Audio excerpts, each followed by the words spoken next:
yourself in and get ready. The leaders in NBL Supercoach are incoming, giving you the ultimate insight to help you dominate your mates and climb up the rankings. You're now listening to the Insight NBL Show with your hosts, Mattrix and Hammer.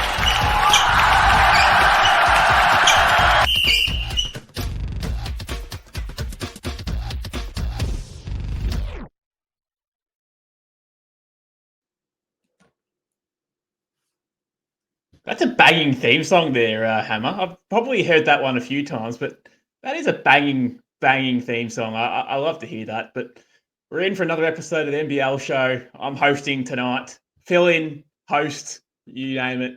Hammer, how you going, mate? I'm good, mate. I'm on tonight with the sober Mattrix. There's no beer in your hand.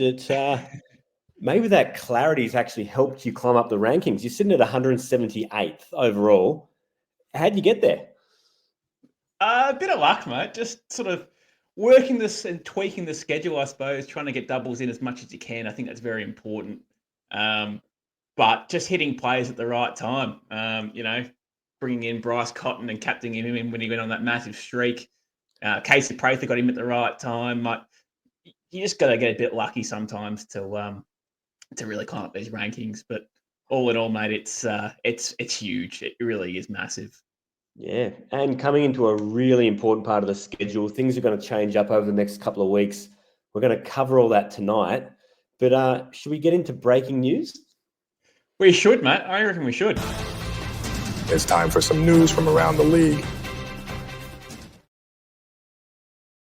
It's been a bit going on since we've had the Christmas break. The PJC suspension, what can you tell us? Mate, 5 games for PJC. That's an interesting one, isn't it? Look, you can't get in contact with an official, don't get me wrong. But at the same time, the official got in the way.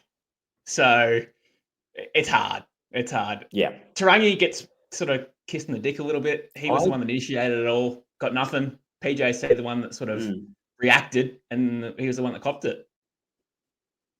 Yeah, I wouldn't have picked 5 games. I was almost erring towards maybe 1 game or a suspended sentence just on the basis that Michael Aylen, the ref, came out and said, look, I got in the way. He wasn't coming after me. I put myself in between them. But obviously I've taken a pretty hard stance. 5 games. One man's bad luck is another man's fortune, though. And we saw Mooney pop off over the weekend. Is this something that we might see continue? Well, it sort of has to be, doesn't it? I mean, they've really got nothing else there at the moment that you really sort of get excited about. It sort of has to be. There's nothing that I really like about the Breakers at the moment. Taco Fall, I don't even like at the moment either. He's just a lane clogger. So yeah. I think Matt Mooney really is the guy in the next 4 weeks. It's going to be pretty much the point guard.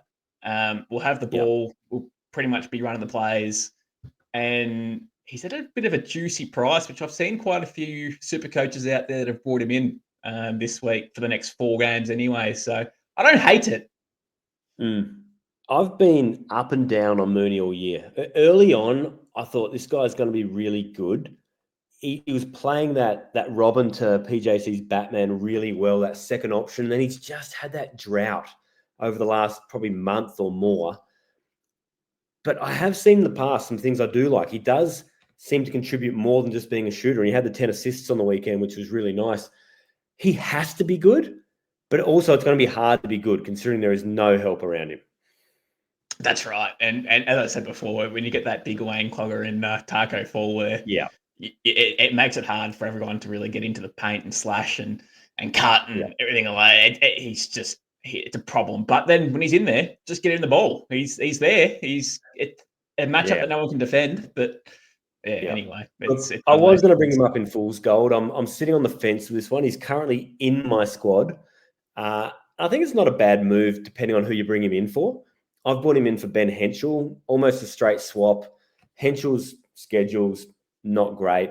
New Zealand are still hanging on for a bit. But same as Taco Fall, and this game was against Cairns, and it was a blowout. It could be fool's gold. I don't know right now. I could be talked into it either way.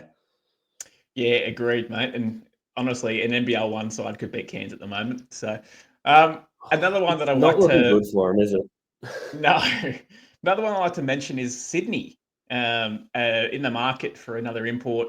An import guard is what they're saying. It's not meant to be anything in particularly good, is what they're saying, like a superstar. We're thinking like rumors of Isaiah Thomas or something like that. No, it's not going to be Isaiah No. Thomas.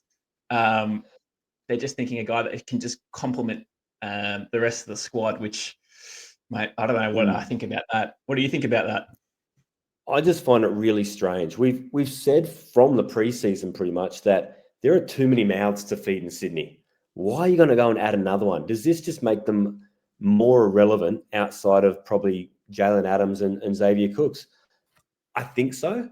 The caliber of the guy they're getting, like Olgun Ulich on the broadcast the other night, likened it to the signing of Ian Hummer in Tasmania, and that is an absolute Supercoach train wreck. I wouldn't touch him with Mattrix's dick. He had 2 points, 1 rebound on the weekend too on Hammer. So For a career high. averaging 8 points out there in the B League, should I say, in Japan. But Yeah, no, interesting, mate. Wasn't It's great. weird because they're going to be forced into something very quickly too. They have to hit 7 games, I believe, for the new import too. So to be able to qualify for the final, so they have to get it done with the next sort of few days and pretty much into the lineup. Maybe not for the next game, but the one after that. So Yeah, you'd imagine it's already done, just waiting for it to be announced. But new import signings at this time of the season, a little bit rare, but there's 2 in a week. We're hearing out of Brisbane that former jack jumper Josh Adams has signed in Vegas. What do you make of this one? Well, it's going to affect old mate Cook, isn't it? Because it's just another guard there that that needs the ball in his hand, and he's very, very good. We saw him in Tassie; he was very good. Now, I don't know what I think about coming into this point of the year if he's going to be relevant for Supercoach or not. I don't think he will be. Just knowing the playbook and sort of getting around the new boys is going to be a bit hard this time of the year. But it's just another option there for Brisbane, another toy they can play with, and been playing pretty well lately. So it'll be interesting to see how they go. Yeah, see, I'm not as positive about it as you are. As a mad Jack Jumpers fan, I watched him pretty closely in their inaugural season, and I thought this guy, like, they should have sent him home halfway through the season. He just didn't fit the culture down there. Look, he scored okay at times. He was a bit one-dimensional, but I had a look at his Supercoach scores. I think he averaged about 24 a game. He was playing bulk minutes, but Tassie's pace of play is so slow. I think you can add an extra 20% to that. But what role he comes into, is it that off the bench James Bateman role? Is it taking minutes off Keandre Cook? Is he easing into it? I think at this stage of the year, at 240 or 277K, the new import price, I think there's way better options around. Oh, yeah, mate, I couldn't agree more. And look, I do believe come off the bench. Is it going to affect Isaac White, who's just been come in? Yeah, so that's probably the other one there that might be affected. Maybe even Keandre Cook might be affected too. But anyway, it's one of those things where we'll see what happens when it comes in and see how they play. Mate, first segment of tonight, should we roll with the old Fool's Gold? Let's go with it.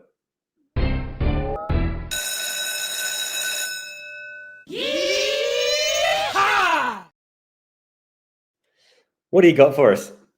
Mate, that reminds me of just a night out in the cast, and you're sitting there, you're 10 beers deep, and you're chasing your losses pretty quick, and you go, I'm going to sit on a little slot machine here. On the old Bricky's laptop. Yeah. But, mate, the first one for me for Fool's Gold, and this is going to be an interesting one, but do we think that Joe Wieskamp might be Fool's Gold at this price? Now, I've seen quite a few people, especially in the top 5% of coaches have brought him in. Now, he's cheap. He's off probably his best game of the year at 128,000. Do we think he is Fool's Gold?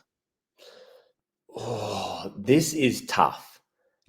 I don't like him, but I like the price. Man, one hot day doesn't make a summer. Look, he balled out in the weekend. It was off the bench. It was productive in not that many minutes. Is it sustainable? I mean, these are your guys. You talk to this. Mate, he sucks. He was brought in to be a shooter, but he can't shoot. Yeah. The best part of his game is actually his slashing ability. I think he's been quite good as a slasher, might I add, but he can't shoot. 128,000. They've got 3 doubles in a row. His break even's at -1. Look, if you need to downgrade to somebody, at least he's forward guard eligible, should I say. That's probably the only positive for Joe Wieskamp.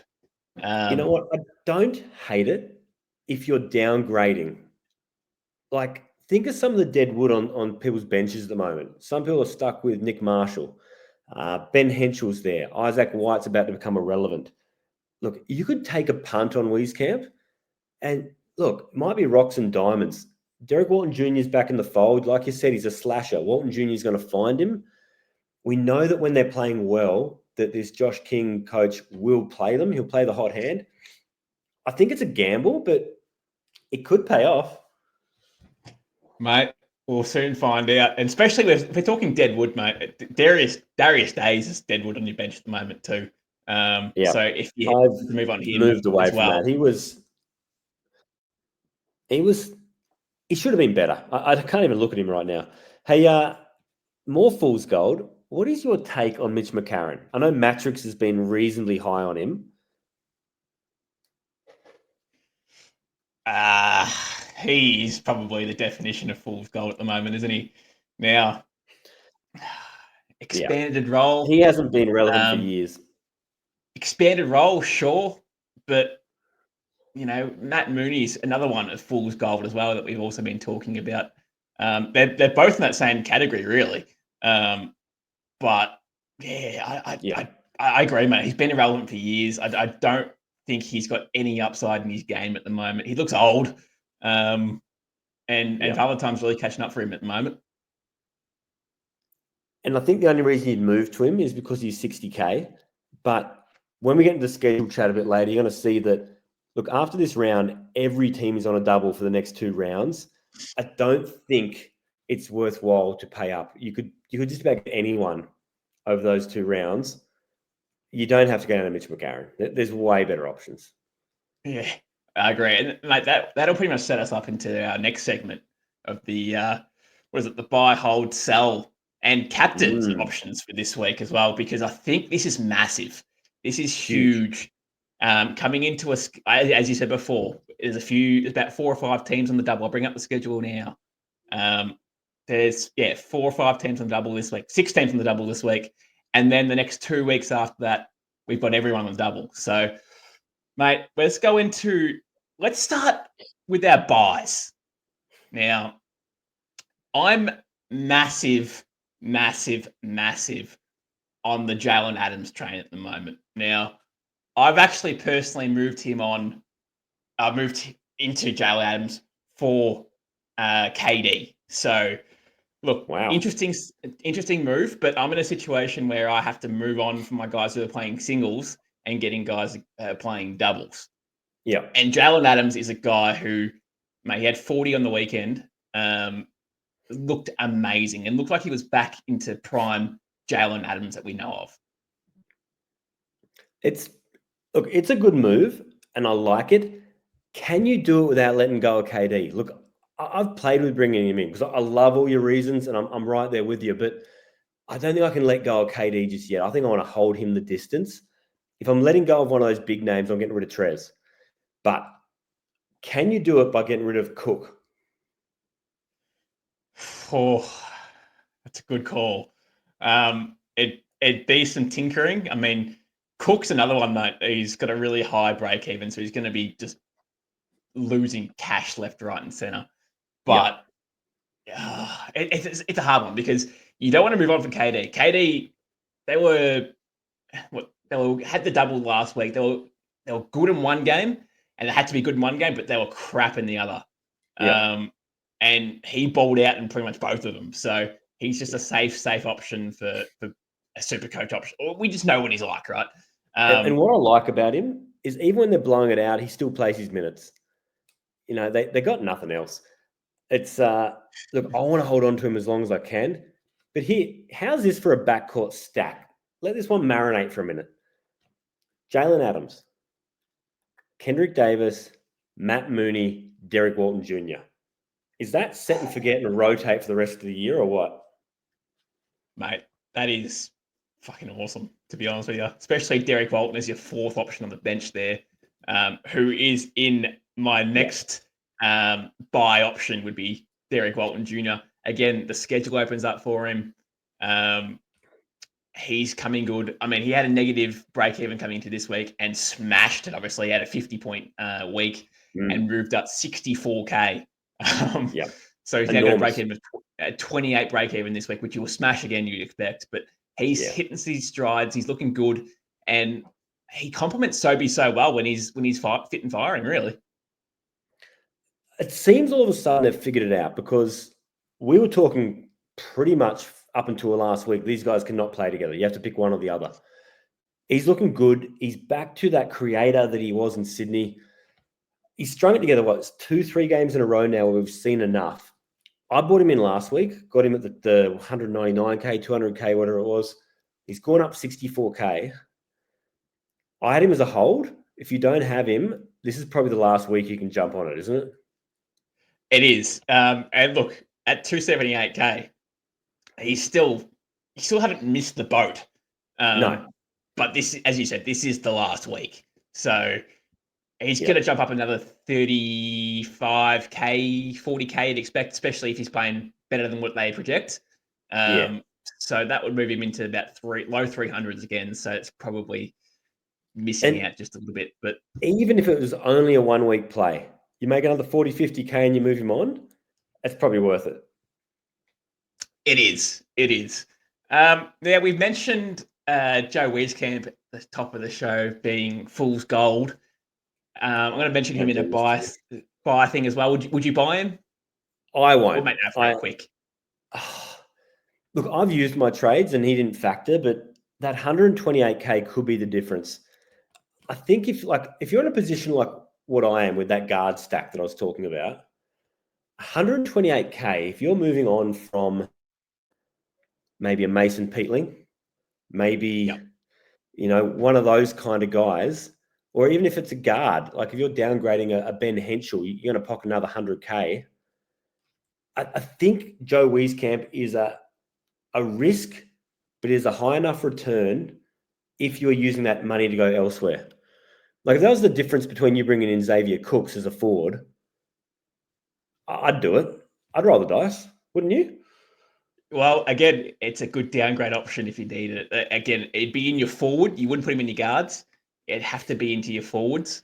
And again, Mason Peatling would be a good one to trade out. As I said before, Darius Days would be another one if you want to try and get some cash to get Xavier Cooks or anything like that. So, what about a Josh Bannon? Are we on or off him? He's very mid. Yeah, it's hard to be excited about, but it's not something to also be disappointed about as well. But it's if you've got him, you probably hold. But I'm not buying him. Yeah, I'm not buying him. But as a downgrade option, I think I could even move on from him if it meant and a guy like Wieskamp would allow you to downgrade a Bannon to a Wieskamp to then bring up another forward to something pretty playable. Because I think we can both agree Wieskamp isn't someone you'll be playing on your floor. He's a bench player. I agree. I agree. Mate, another buy that I want to mention as well would be Sam Froling. Now, he had a big round. Sam too. Oh, mate, he's been looking really, really comfortable now in this role. And Tatum has also looked really comfortable in using him and trying to get the best out of him. But he had a double this week and scored 72 points in his double. So it's a big, big week for a guy who's now sitting at 300K. Do we like him? Look, I like him. The schedule's good. Mattrix has been high on him for a while. And what makes this especially nice is just the way that the Illawarra Hawks play. There was a little thing I saw on Twitter this afternoon. The Illawarra Hawks scored an NBL 25 high, 66 points in the paint against Southeast Melbourne. Points in the paint season leaders, Hawks, New Zealand Hawks. They own 4 of the top 5 points in the paint games. And a lot of that is because they have a focus going inside out. And who's inside? It's your main man, Sam Froling, because it's not Darius Days anymore. I like it. And he also stretches the floor out too. He can shoot that mid-range shot. He can almost stretch it out to the three-point line too. So he can do a lot of good things. And break even to 41 this week too. So it's probably one that if you do want to get him in, this is the week to get him in. Because, mate, people are pivoting away from Tyrell Harrison. Well, just going back to Sam Froling, he plays Cairns in the first game on Friday night. They hemorrhage points to bigs. They pretty much hemorrhage points to anyone. I'm going to back him to do some damage in that matchup. And then they take on Tassie in the Tuesday game. Tassie are without Will Magnay. They are very short and they are very perimeter oriented. So I think this is a round where Sam Froling is going to get it done. Mate, I couldn't agree more. I'm going to try and find a way to get him in. I'm using my boosts. Yeah. I wish I had a boost. Wouldn't that be nice? It's probably a good rule. Don't use them too early, huh? Yeah. Another one I want to mention as well with the schedule opening up is a guy who's been fantastic this year, might I add. And I know you went too high on him coming into the year, but Matt Hurt is another one that I want to mention as well. Now he's at 352K. So look, expensive. At break-in of 68, so it's a little bit higher than what you expect.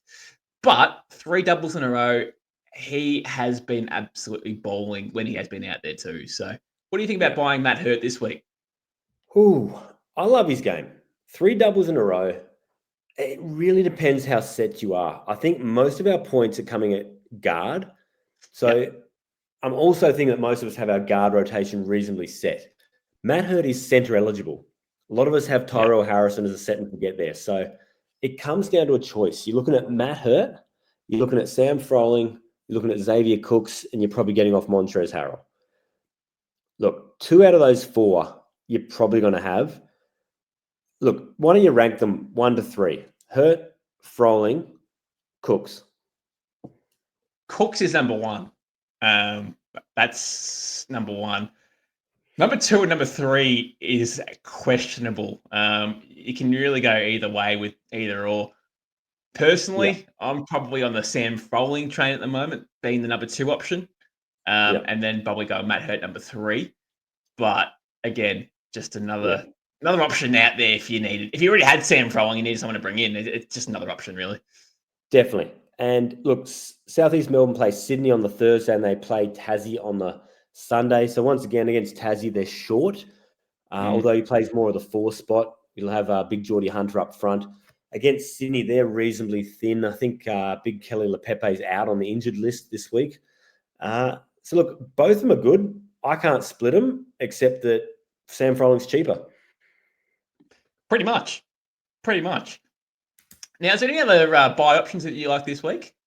Look, talk to me about Trey Kell. A lot of guys bought him in last week and had a mixed bag. He had 40 in the first, and he had 22 or something in the second.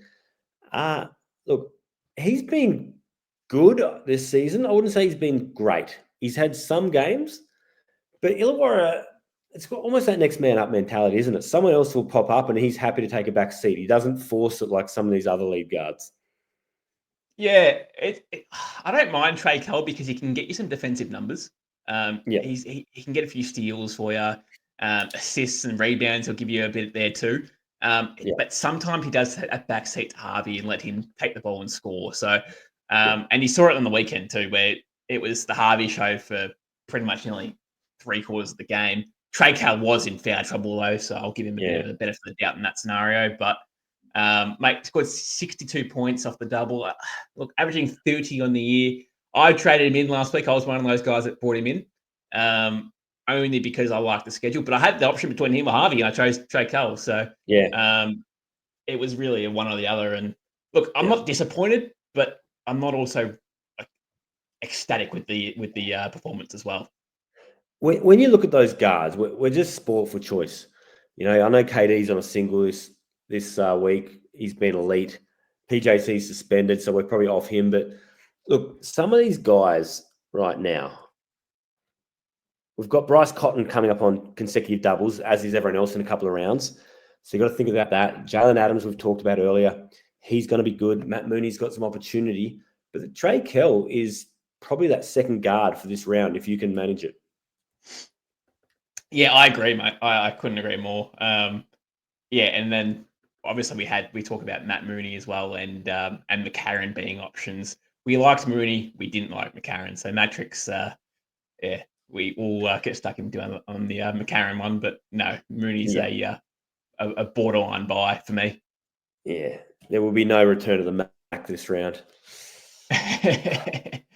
Now let's get into our holds this week, mate. Now first one that you had on your list there was KD. We wanted to hold KD. You're moving him on. I'm not convinced I'm moving off him because it would only be to bring him back next round. Yeah. I think I've got enough, like I told you before, in that guard rotation to just pretty much not have to trade anymore. Just match charge them around. I've been lucky enough to bring Walton Jr. in at about 200K. So that was pretty much a Henschel upgrade, I think. Might have been someone else. For me, it's the forward. So I'm letting go of Trez, which frees up a lot of cash. But I just think KD, it's a waste of a trade to bring him in next week if you have the luxury of bringing him on your bench. Yeah, and that's the thing. Like for my trades, for example, I'll air them out now. I've brought in the 2 Sydney guys and Cooks and Adams, and I've moved on from the 2 Adelaide guys. So simply just points chasing. That's all I'm doing. And there's every chance I could bring in KD again next week, depending on how Jalen Adams goes this week. But it's for me, it's just all about points chasing. So it's hard. It's hard. It's a catch-22 in what you want to do because, as you said, you'll end up bringing either him or Cotton next week. Let's be honest. Yep. And I think I had the luxury this week. I had 60-something thousand sitting in the bank. So I didn't need to sell everything just to bring people in. But look, if you have to sell KD, it could be a point of difference next week. I think a lot of guys are going to hold him. If he has a down game, the break-even's getting higher, pivot to Cotton, it's going to separate the men from the boys, round 16, 17. It is, mate. It is. Another hold that we've got here is Casey Prather. Now, I don't know how you can sell him. Yeah, I don't know how you can buy him either, though, at this price. No. I'm concerned about Brisbane. There's Josh Adams. He has the potential to throw off all the chemistry in this team. I mean, people remember some of the games like that big shot he made in the corner against Melbourne United when he was with the Jack Jumpers, but they got a short memory. There were so many games where he was just taking bad shots, throwing up bricks, was a liability, wouldn't move the ball. I just don't see it working. And I think it's probably going to affect a lot of people. Like Casey Prather, he's starting at forward for me this week. But pending this Josh Adams news, it might be the last week, considering everyone else is on doubles after this. He's made some serious cash. Oh, has he ever? And look, he's in career best form. I know it was sort of talked about to a degree last week, but he definitely is. He's definitely wanting back the clock and some. So it's really good to see. A better player. He's definitely not the same player. He's nowhere near as athletic, but I think he's a better player. He's shooting the ball well. He's moving well. He's got that veteran savvy now. I think you see a lot of guys either, the career's over or they adapt to that loss of athleticism, and he's just come back twice as good. What do you think about his wife interviewing him? That's a bit handy going, isn't it? He was putting the moves on, wasn't he? He was trying to sort of to blow it off, saying that, trying to act like it's not his wife. But mate, that doesn't really go down well when you get home. Nah, look, she does a good job of pretending to be impartial for half the game. But look, good on him. Who else you got on your holds? Now there was Trez in there as a hold. Now, look, I've sold him personally, but is there a world in there that you can hold Trez? Look, I don't know. I think if you're holding him, depending on the makeup of your squad, you'd almost have to play him on a single. Because I know my forwards on the bench are pretty thin. I've probably got a Bannon and a Mason Peatling there or something like that. Trez is frustrating me. Like all this drama surrounding Adelaide, you saw Isaac Humphries come out in the week just saying that, it's not all happy families there. And look, watching the game on the weekend, there were moments and being the body language reading expert that I am, I'll give you my take on the whole thing. Look, I feel like the players are coaching. They're going to the timeout. Mike Wells says his piece, and then they go and huddle afterwards, and they say, "Stuff that. This is what we're doing." There were some tensions. He bought out KD at one point, and it looked like there was some words said and a bit of a, piss off. Especially Trez as well. Trez is extremely vocal on the bench too. And almost too much for my liking. I know he's passionate, and I know he loves to play at a high level. But again, you've got to let the coaches coach and let the players play. So, we're talking about body language and him leaving the huddle after the game. And everyone blew up in that game saying that's not good enough, this and that. But, mate, he actually did that the game before against the Phoenix. We're out there shaking hands. I'm like, where's Trez? He's already walked off backstage. But again, I can't remember who was on the panel on NBL Overtime, but it's just his culture. He probably doesn't even aware what he's doing. Yeah, look, but potentially, maybe like you say, it was there all season. But when you're winning, winning covers all sins. No one talks about it then. Now that they're stringing together a few losses, the spotlight's on. It's under the microscope, and look, he's been up and down. You look at his scores. He's had some 40s, some 22s, 40. Like at the price, and he's hemorrhaging money right now. I can't trust him at that price. I'm moving him on. Yeah, would he though be a buy next week if he loses money? Well, his break even's at 38, so that's sort of borderline, I reckon, to what he could get if he. Who's he play? He plays Melbourne this week, so that's a big game. He's going to try and it's a home game this one, but Jack White has been an absolute lockdown defender, so he's going to have it tough. So look, he probably does score less than 38 and does probably drop about 15K. So then he'd drop into about 340-ish K coming into next week, back-to-back doubles again. So he'd be a sell to buy next week, wouldn't he? That's what I'd be hoping. Sell and buy him back a little cheaper. And maybe if you bring in someone in, like whether it's a Sam Froling, if you're not going to hold him to distance, whether it's Josh Bannon somehow makes up some points, I think you could almost, sell, bring him back and save some money in the process. That'd be my sort of strategy, I reckon. Well, yeah, because you're getting more points than getting Sam Froling in, and then you're making some cash, and it makes sense for me. Have you got any other holds that you've got top of your head? Look, I think a lot of the holds that I've got, we covered in buy. If you don't have them, you can buy them. If you've already got them, you've got to hold them. I'm holding Derek Walton Jr. I'm going to hold KD. I'm holding Tyrell Harrison. I think a lot of these are just pretty safe. Tyrell Harrison was actually the one I was going to mention. Do we hold him? Do we like him? I know the schedule still works out in his favour, but he's been pretty mid. Yeah. We were so high on him in preseason, and then we couldn't look at him, and then he's come back, and now he's just bleh. I think the only way that you're getting rid of him at this point is if you have a luxury trade and you probably bring in a Matt Hurt because you got your forwards covered. One of the other guys I've seen rolling at centre, and look, the schedule doesn't allow it right now, but out of Cairns, the big lumberjack has been having a couple of games. Yeah. I have seen him in a couple of teams as well, might I add, mate. Just lurking on their bench. He was cheap a few weeks ago.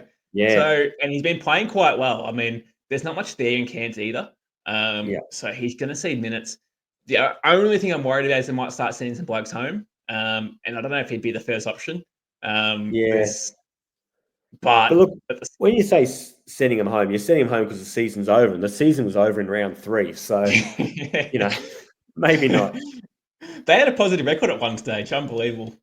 Yeah, for sure. Unbelievable. It's look, it's a career year for Adam Ford, a contract year. Sorry. Does he get renewed?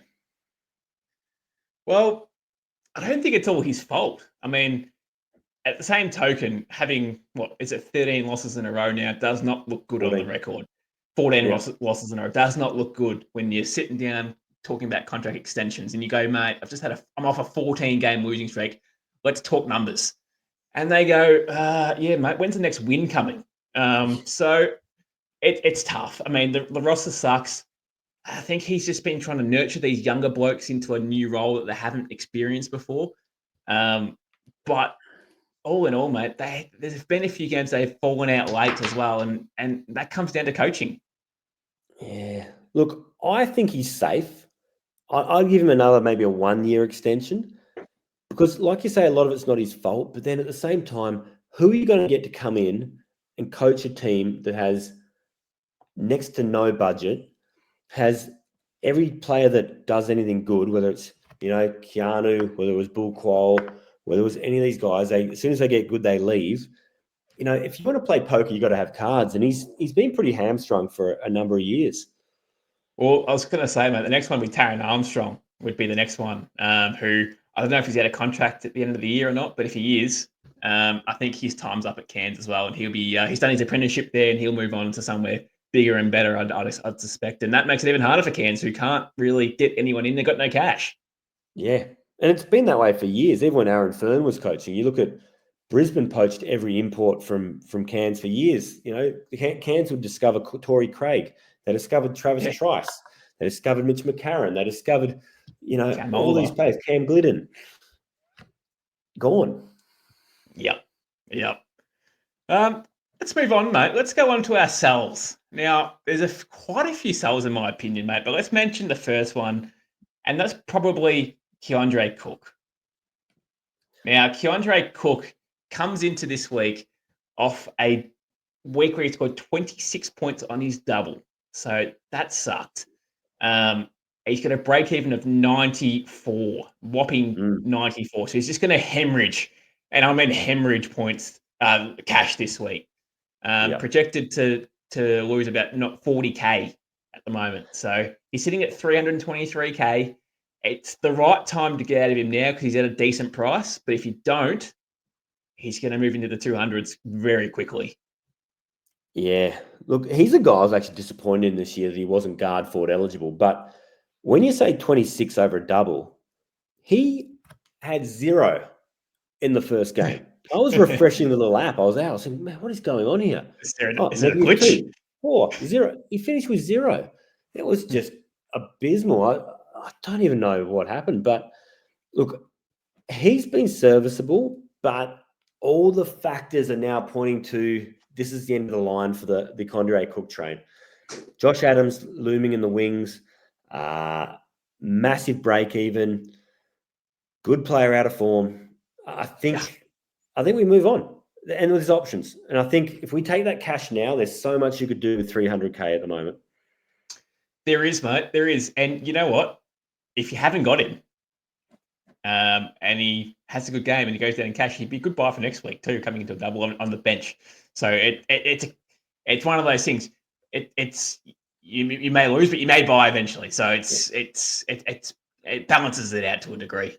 And I suppose we're getting to the pointy end of the season where if you've done the right thing and you've got your cash cows and you've got the team value up, you're getting to the point where you have these import level players on your bench. You've got your premiums to start with. Like a Keandre Cook on the bench, if push came to shove, you could start him. And that's the difference that we're going to find coming down the stretch between those elite teams where the benches are going to be the difference. A lot of rounds, guys will have pretty much the same starters. Like I looked at the top teams this week. There was very little differential between the starters. It was the benches that got it done. It was, mate. It was. And benches, they still contribute to a massive score. So it's important to still get that right. I was stuck with Jonah Antonio for weeks and weeks and weeks. I fell into that trap. I went away, mate, at the start of the year and didn't have much time to look at trades and stuff like that. I'm like, Jonah Antonio, he's pretty cheap at the moment. And he's on doubles and schedule allowed. I brought him in just because I needed to bring someone in. And yeah, he was stuck there for about 8 weeks. And that's what skill ranking does.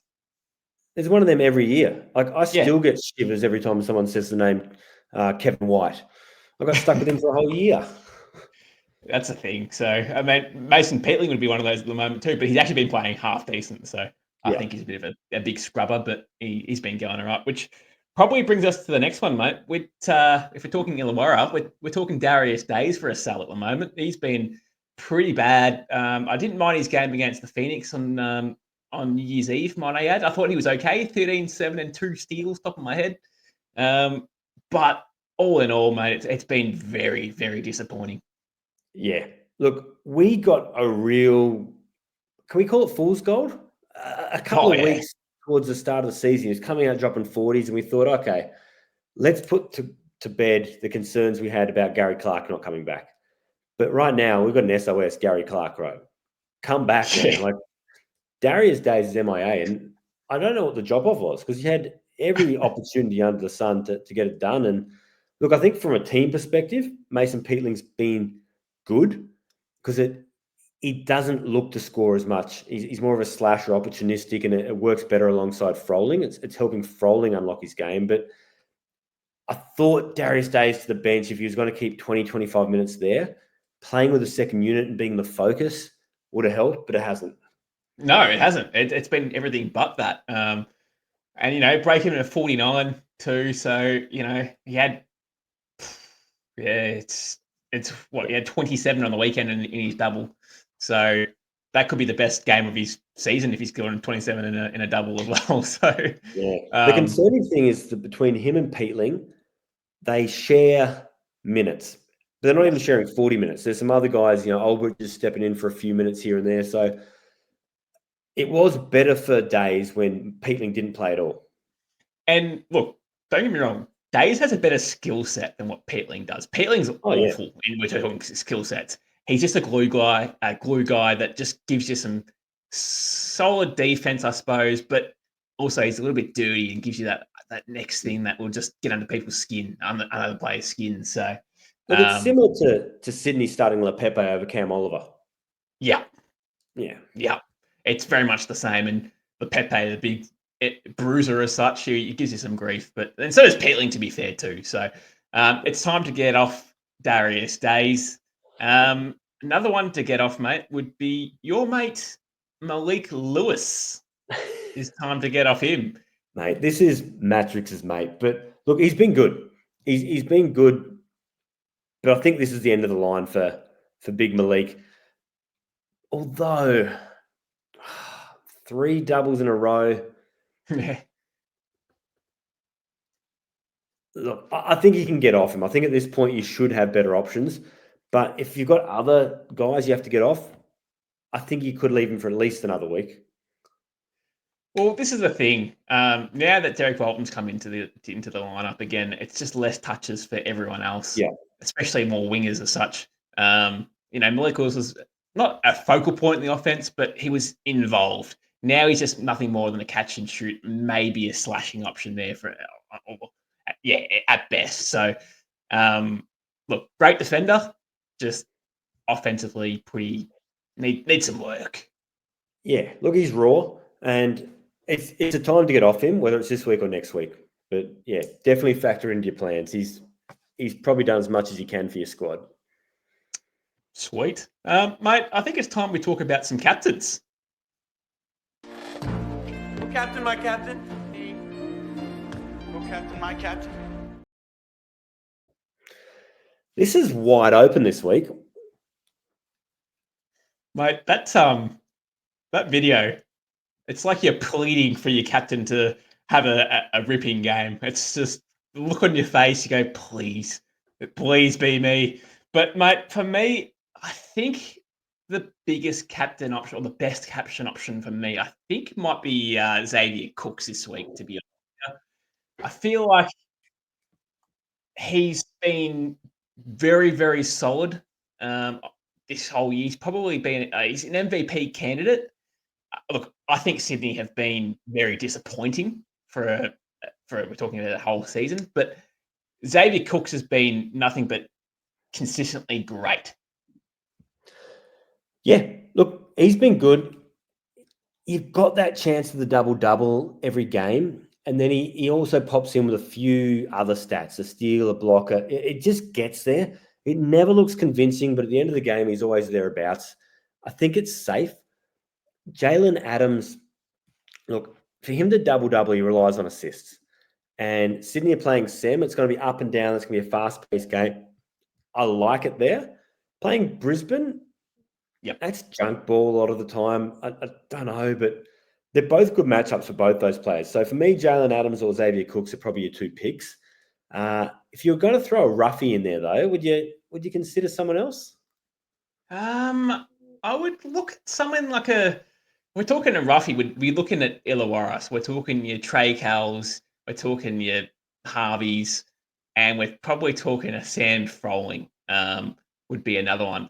Now, it makes me a little bit sick that I'm saying Sam Froling, but hey, we're talking about roughies here, aren't we? But, mate, another one, look, I like Trey Cal. I do like Trey. I do like Trey Cal, so he'd be in that conversation. But there's just so many mouths to feed, and they're just a great system there as well. So I don't really like a coach from there, if I'm being honest. It's for me, it's either Cooks or Adams. Yeah. I think these are must-win games for Sydney as well. So they've just fallen below Tassie on the ladder. They're sitting in fourth. This is a team that was, meant to walk through to the championship series. Yeah. They're playing against Sem and they're playing against Brisbane, two teams that are sitting very, very close to them in the standings. They need to get these games. So I would not be surprised if we see a heavier minute spread with Jalen Adams and Xavier Cooks in this one. So, look, I think we go Cooks, Jalen Adams, and then third, probably Sam Froling. Playing Cairns is a big double-double chance there. Any love for Casey Prather? I don't think so. I think in this one, oh, God. Look, he has been playing well. Playing against Sydney, who's going to play him? Look, Cooks, if he plays the four, is a good defender. You got Bull Quoll coming back into the lineup this week.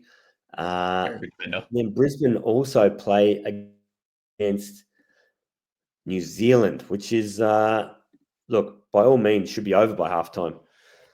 They are weak at forward as well. Oh God, that's a roughie. I'm not going there. I'm licking my lips at the thought of that New Zealand matchup. Now the Sydney one's a bit harder because they'll throw some bodies at him, and some relatively good bodies too for defending wise. But New Zealand, the only thing is, as you said, it might be a blowout, and he might be benched by late third quarter and not be seen ever again. But if it keeps it relatively close, is this the round to go with a pod? Am I talking into Casey Prather? I think I feel like I am. Talking me into it, but I think we could talk Mattrix into it. Yeah, but he's biased. He loves his bullets. But no, I think it's Cooks for me, mate. I really do. Yeah, I think it's the safe option. I don't think this is the round to get too creative, but God, I would love to see someone chuck that C on Casey Prather and ride that one all the way to the bank. Yeah. Mate, is there anything else you want to mention in today's show? Look, I think it's just a wait and see this week on these two import signings. Jump on our Patreon during the week. We'll break them down as soon as the news breaks. But look, it's nice to have a night off of basketball for the week, and we're back into it tomorrow. So make sure you get your team set and we get ready for round 15. Yeah. And mate, I just want to mention just before we close off for the night, but I just want to mention getting your trades right this week is so super important for the next 2 weeks, where every team has the double. Because if you make a mistake, you slip up, and you can't afford, and you trade out, KD or trade out Trez, and you're planning on bringing him back, and you can't bring him back next week onwards, then you're gonna lose out to, if you're especially sitting in the top 500. Most teams will probably have KD by then. So, you could lose out. Bryce Cotton will be another one, mate, in a couple of weeks where he'd be back in everyone's side, you'd expect. But it's just super important to get your trades right this week. I think this is the week where it's probably your last chance at it. And it's probably the week to err on the cheaper side. When we talked before about a Froling versus a Matt Hurt, if you can pocket that extra 50K and have a little buffer in your bank, throw it all at the kitchen sink next week. Mate, just on my two trades, I've got 142K sitting in the kitty, just quietly. So just sitting on it, Maverick waiting. Around 16, 17. Yeah, I'm hoping to make a little push, hopefully get in the top 100, and that'll be as far as I go. But it's been great, mate. It's fantastic. First episode that we've had together. Mate, NBL, it's been a fantastic season, and I expect it to keep on continuing. So, mate, appreciate jumping on tonight. It's bloody well. And how does Mattrix usually finish these off? Mattrix who? Would You've you listened say to an something Inside Fantasy Sports podcast. Cheerio. See you How's guys. that?